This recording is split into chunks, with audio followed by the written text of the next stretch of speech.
Good evening, ladies and gentlemen, and welcome to COASTER-net Update.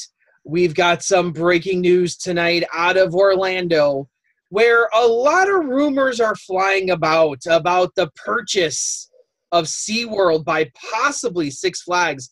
Now, Danny, a lot of people have been poo-pooing this idea. Well, yes, we have people to dig clearly into this in the know, apparently, because you know what? Let me start here, Danny Miller. You didn't know you were going to get a rant this evening to start off the show. Oh boy, here we go. Can I come back when you're done?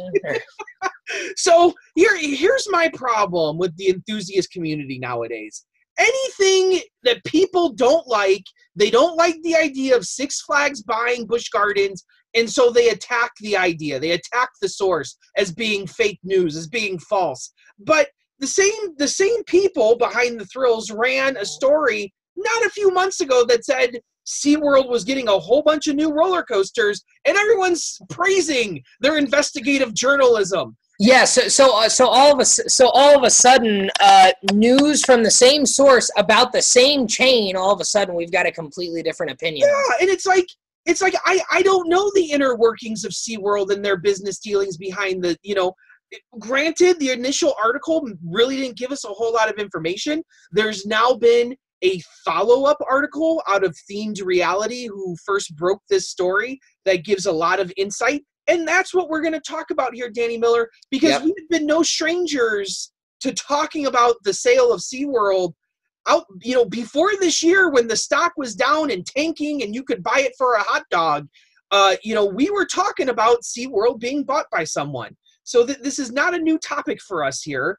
It's a new development, and and when you dig in, and you're going to get into it here, but when you dig into what's going on behind the scenes and why this actually might happen, it actually makes a lot more sense when you actually look at what might happen.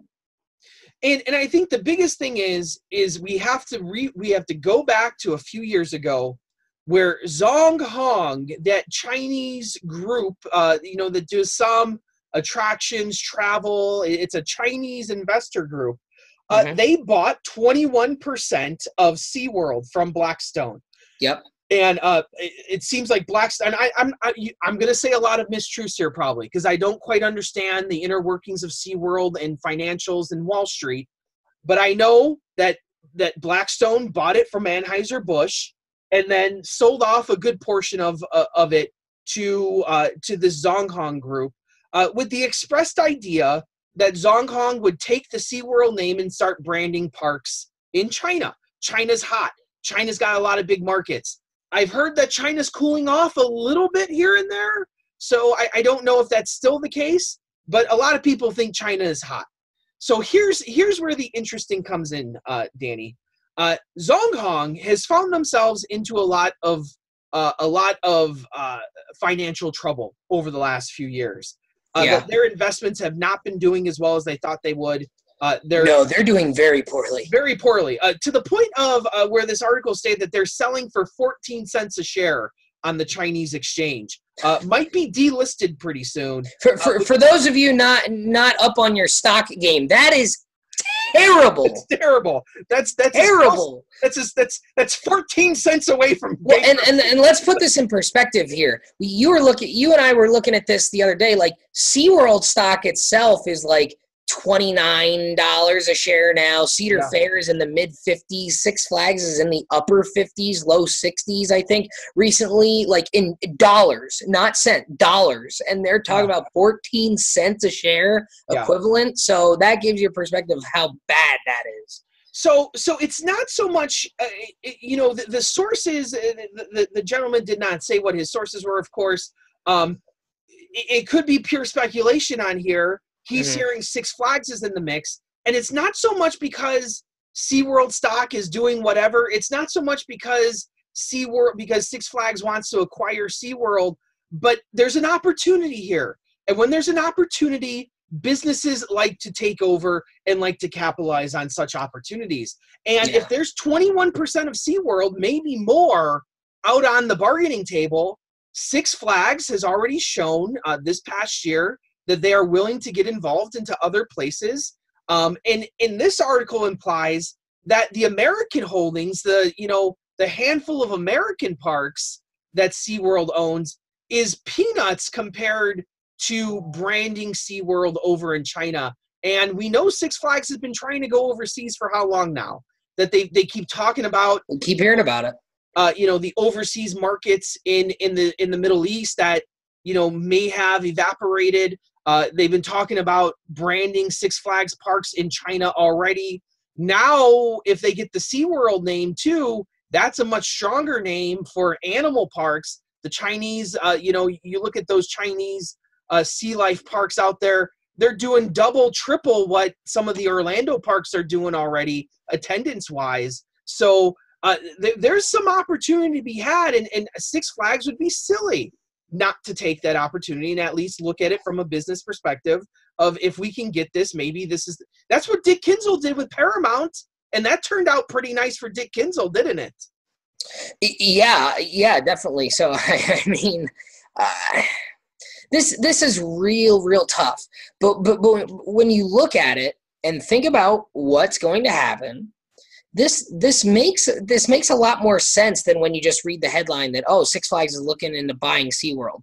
Well, and did we now is this controlling interest? Is this controlling stake? Are they the highest percentage owner? Is that how this works? Like, would they have the ability to make the big decisions by purchasing this percentage? Do we know that? I don't know enough about the specifics of who owns what. I do know that Zonghong had 2 seats on the board of directors for SeaWorld, and okay. I don't know how many board of directors there are. So, without having all that information in front of me, it's really hard to tell what Six Flags would actually. But there was a point of this article as well, is that Six Flags may be looking to even buy beyond what Zonghong owned, because in theory you would get this. So the other problem with the Zonghong stock is they took out a lot of loans to get that stock. So the question is, who would you have to pay to? Yeah, are you paying? You're not just going to pay the 14 cents, because anyone, I could do that for Christ's sake. I've got $20 in my wallet right so now. Are you gonna buy the? Man, you're probably paying the bank at some point, right?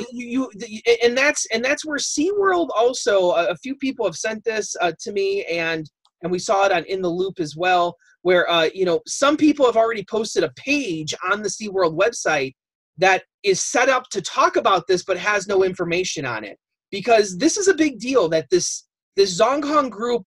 Not only going under, but also being investigated criminally for some of the stuff that they've been doing. Yeah, there's a lot of there's a lot of ins and outs, what have yous. When it comes to this, so I think the question is, if Six Flags would almost have to go in and say, hey, we're going to buy out them and buy more. Maybe, I don't know how that all works and who they would have to pay to get the stuff.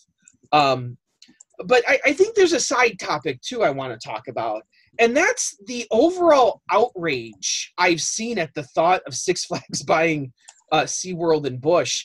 And, Danny, let me tell you something. I'm a little perplexed. I'm a little befuddled once again, because I went to Busch Gardens Williamsburg this past year. Wasn't too hot on the operations there. I thought Six Flags parks were better operated in most parts. I've been to Tampa, I've been to San Antonio, I've been to SeaWorld Orlando. Most of the parks have fine operations, but nothing to the point where I'm blown away by the operations. Not, I've been to Six Flags parks with fine operations as well. There's a few that I come home like over Georgia and I want to, jump off a cliff somewhere, but I've been to Great America. They have pretty good operations there. I've been to Fiesta, Texas. They have pretty good operations there. I've been to quite a few Six Flags parks where I'm like, hey, this is how, a standard park is run. There's some issues. There's some good things. You had issues at Discovery Kingdom this past year. But that's every park. That's the story of theme parks over the last year. So I'm a little bit befuddled as to why people think there's going to be such a drop-off if Six Flags was to take over. And then the other story I hear is, they're only going to put in clones into these parks. Well, hold it. Yeah, because like, what have we been getting here? Yeah. Wait a minute. What has Bush been putting in? 3 Skyrocket 2s. Like, I mean, yeah, we're getting an RMC Gwazi in another year, but I mean, we're getting RMCs from Six Flags too, so that's a wash. Yeah, like Mako's really the only big coaster they've installed in the past how long? Decade? Like when's Manta? When was Manta built? 2004? 2009. So Manta was like their last big coaster that they built, really, right?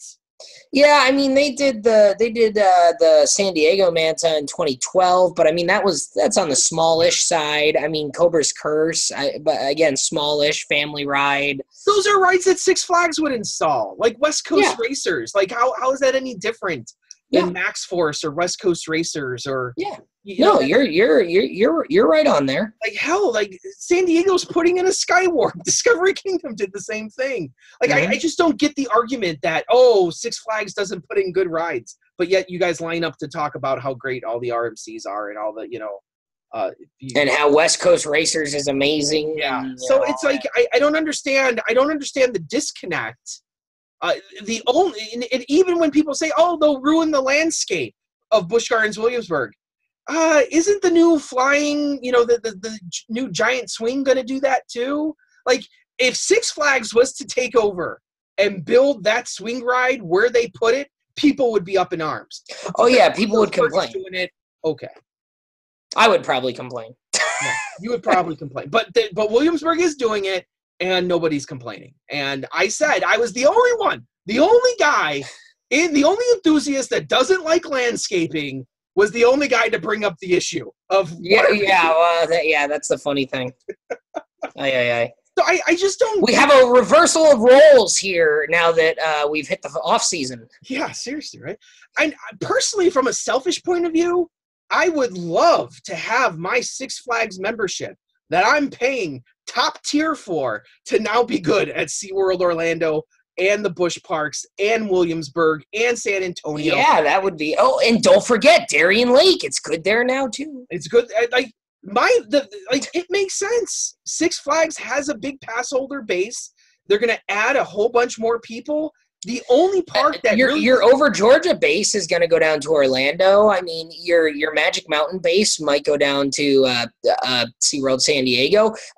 Your Six Flags America base, if you have one of those. I mean, now you've sandwiched King's Dominion with 2 of your parks because you've got Williamsburg and Six Flags America. You've got like an hour to an hour and a half on either side of that now.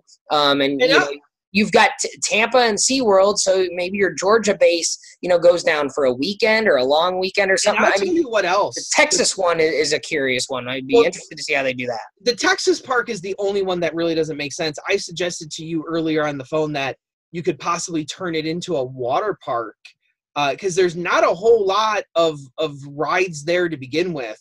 You have a raft ride, you have a shoot the chutes ride already, or the Journey to Atlantis, whatever you want to call it. You only have 2 roller coasters, and to be honest, neither of them are all that outstanding. Like, you have a Batman clone. Steel Eel is good in the front, terrible, beyond terrible in the back. Yeah, the back on that ride is no good. Like rib-breaking bad is how bad Steel Eel is. Yeah, I mean, all the Morgans have that to some extent in the back, but Steel Eel has the spine cruncher. Yeah, absolutely. So that's the only one that really doesn't fit. But I think the other crown jewel is what else is included if you were to get, and the Sesame Street brand is real big right now, and Six Flags, they have the Looney Tunes, but you could really capitalize on some of that branding too. Or do you ditch Sesame Street and bring in the Looney Tunes to SeaWorld? I don't know if that's... And that would be so interesting considering that SeaWorld Orlando has their whole kids area closed right now to do the Sesame Street overhaul. Yeah. So, there's a lot of big question marks here. I'm not against any of it. I'm all for what I'm paying in a Six Flags pass to mean more in a few years than it does today. And I think, I've been tempted. I've gone... The only thing that worries me, and I said to you this morning, the only thing that worries me is the Busch Gardens Tampa Howl-O-Scream event, which I think is a top-tier Halloween event. Yes, it is. Howl-O-Scream at Williamsburg is basically as Fright Fest anyway. The Howl-O-Scream at SeaWorld in San Antonio is one step, is right there with a Fright Fest, maybe one step above it. But I'll tell you what, the Howl-O-Scream in Tampa is the only thing I would be really concerned about, and what kind of funding they get for it, or if they just, turn it into something a lot cheaper and not even try to compete. Because they're trying, at some extent, they're trying to compete with Horror Nights, and that's a big thing. Or maybe Orlando. Maybe SeaWorld Orlando puts on something bigger and tries to compete a little bit more. I don't know. Maybe. I don't know. SeaWorld Orlando doesn't have that feel to me. Well, if Six Flags bought it. But maybe they will. Maybe they will. That feels out the door in my mind, and it's a whole new world. And that's what I said. That's what both of us said has to happen, that they need to focus more on rides, more on experience, and cut out, the animals and cut out the shows and all that kind of junk. And Six Flags is great at that. You look at what Discovery Kingdom does, despite operations, despite and the whole landscaping thing. I mean, Discovery Kingdom, despite its operational issues, is a pretty park. I mean, there are lots of areas of that are very nice. And Fiesta Texas, too. Fiesta Texas has some really, really pretty areas in that park. And some of the other parks do, too. Not all of them. And not all of them are pretty throughout. But, does the landscaping completely go by the wayside at those parks? I don't think so. Does it maintain the level it is right now at some of those parks? Maybe, maybe not. I don't know. That would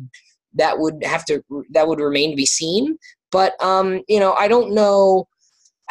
I think people are jumping on that concern a little bit too quickly for now.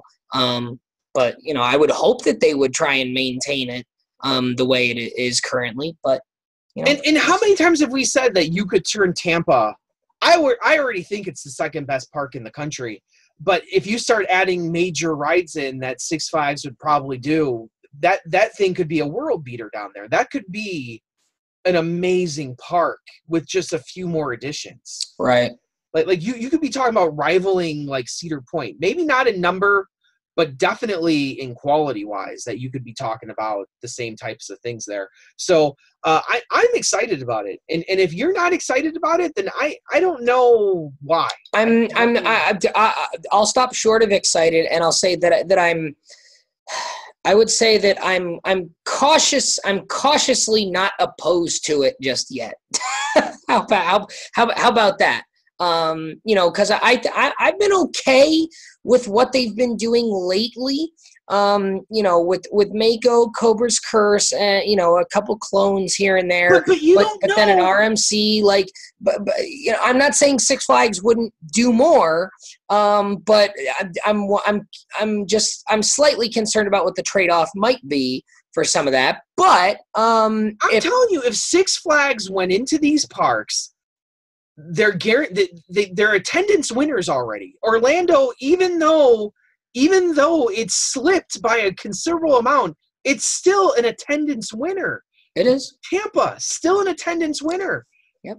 Like Six Flags is going to put more money into those places and invest in them and make them better. Whereas they have to, because of the competitive markets most of them are in. Whereas I don't know if SeaWorld on their own keeps the trend that they're up today. They are up today. But who's to say that they're going to be up in a year? They were way down. It's not certain that that's going to happen, that they're going to continue to be able to invest in these parks. Six Flags already has a solid base of income with all their other parks. They're going to be able to invest and make sure that those parks are winners. I don't know if SeaWorld can guarantee that.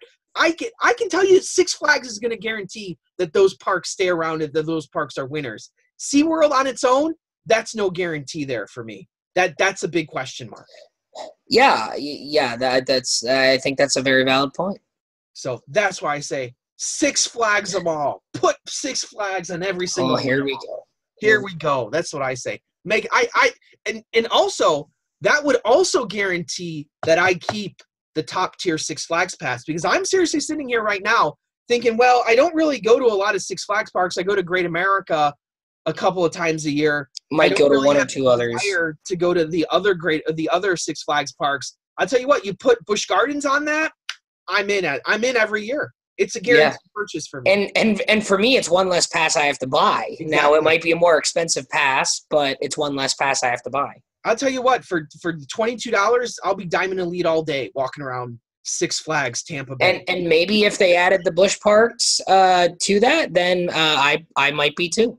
You know, I'm telling you, a lot of people are going to be like, that's a good deal. And even if they raise the price a little bit, I'm still all in. I'm all in on it. I love it. So there you go. That's what I say. So, but before we go, there's other big news. There's another breaking news story. And that, my friends, is that the 2018 Ride Warrior Choice Awards is officially open. So that's right. Download the ballot, cast your vote in what we call the People's Choice Awards of roller coasters and theme parks. The only awards that matter, I believe, are the Ride Warrior Choice Awards, because you vote on them. There is no qualifications. There are no walls to barriers. We don't have voter suppression. We don't purge our voting rolls like some other people do. We open it up to everyone. Anyone in the world can vote in this poll. That's what makes it amazing. So you can go find that ballot. And we'll have it up on the Ride Warrior Choice Awards.weebly.com. If you can't find it on Facebook or anywhere else, that's the place to go to download it. And we have it pinned to the top in the Facebook group, the Thrilling 32 Coaster Poll and Ride Warrior Choice Awards. If you're not in that group, request to be added. Either Andy or I will add you in. There's almost 500 people in that group that, most of them vote because we had almost 400 voters last year. So, most of those people vote obviously in there, and all the updates go through that group. And we have the ballot pinned to the top there in an announcement. It is an Excel sheet this year, which is very similar to the Google form that we've done in the past. It's just laid out a little bit differently. You can do it in Excel. You can also do it in Open Office, we've discovered. We've had a few people try that out. From what we can tell, it does not work very well in Google Sheets because the coaster rankings involves drop-down menus, and Google Sheets does not like dependent drop-down menus. One works fine, but then when you select the park, it's fine. But when you go to select the coaster, it doesn't like that because there's some intelligence in the spreadsheet to make selecting your coasters from the drop-downs much, much easier. So it's recommended in either Excel or Open Office, and it is recommended to do it on a computer of some sort. Desktop, laptop, doesn't really matter. But mobile devices tend to like to use Google Sheets or a dumbed down version of Excel, which takes away the intelligence of the drop down menu. So do it on a computer if you want to have the easiest time for it. It's not that bad. It took Andy to do your general awards and to do your wood and steel rankings was maybe 30-40 minutes. Yeah, I'd say about 40 minutes. And I was putzing around trying to get my rankings in order too. So I probably so if you have your rankings in front of you, maybe 30 to 40 minutes, maybe less if you're not going to do the full 75 wood and 75 steel coasters that you are able to do. I still have to do mine. I have it up here. The nice thing about having the Excel is, if you have a few things to do over the course of the night, but you can find 10 minutes here, 10 minutes there, you can kind of do it in segments without closing out, your internet browser and losing your Google form before. So, the instructions are in the post on the Facebook page there. Fill it out. Contact me if you have any questions. Danny Miller at COASTER-net.com, and we'll get you all set up. And one final announcement for this evening. It is our lovely... yes, the calendars. We don't have that many left, do we? We only have about 10 left. So if you are debating if you want one of these lovely desk calendars for the 2019 year, now is the time to buy. We only have about 10 left, and we expect to sell out by the beginning of the year. So if you are waiting on that, now is the time to buy. That is on coaster-net.com/store. You can find all the lovely items that we have, some posters as well if you want to purchase those. So absolutely a lot of great stuff going on here at COASTER.net. We are going to have an uncut soon. We keep talking about it. We've been away for a while. We've been on our little off season. I had a lot of stuff to do. You had a lot of stuff to do. But we are back now. We're going to get back to talking roller coasters with all of you lovely folks over the off season here. So as always, I am Andrew Barczyk from Chicago, Illinois. And I'm Danny Miller from Binghamton, New York. Right on, Ride Warriors. See you guys. Thanks.